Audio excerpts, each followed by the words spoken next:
Breaking news: one of the most controversial and charismatic religious figures of the 20th century has passed away. Reverend Jimmy Swaggart, televangelist, preacher, musician, and scandal-ridden icon, has died at the age of 90. His life was a roller coaster of fame, fortune, disgrace, and redemption. And today, we're diving into the legacy he leaves behind. Buckle up, because this is the story you won't want to miss. TMZ confirmed the news earlier today. Jimmy Swaggart, the world-renowned televangelist, died in hospice care after suffering from pneumonia. He passed away peacefully, surrounded by loved ones, leaving behind a legacy that's equal parts powerful and polarizing. He was 90 years old. Though his health had been declining in recent months, Swaggart remained a presence at his family worship center in Baton Rouge, Louisiana. Still preaching, still singing, still playing piano, almost until the very end. In the 1980s, Jimmy Swaggart was everywhere. With his fiery sermons, gospel music, and made-for-TV charisma, he built a religious media empire. At its peak, his broadcast reached over 3,000 stations around the globe. That's bigger than most network news. He was pulling in over $150 million a year. Yep, you heard that right. $150 million a year. He was more than a preacher, he was a televangelist titan. Crowds packed arenas. Donations poured in. People believed he was the voice of God.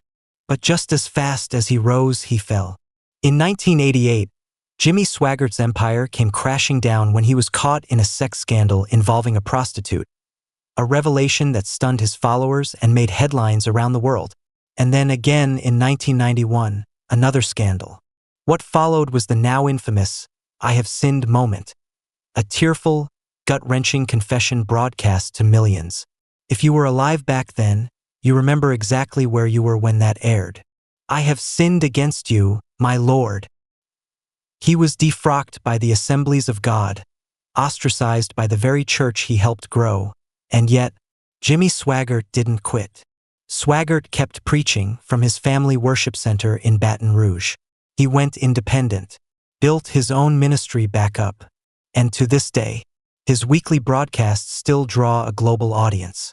He remained defiant, unapologetic in his comeback, and incredibly loyal to his message. And despite everything, many still loved him. His music, deeply soulful.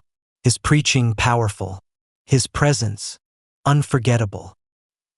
He lived long enough to outlast many of his critics, and, in the eyes of his supporters, he was redeemed. Jimmy Swaggart's life was the ultimate American saga.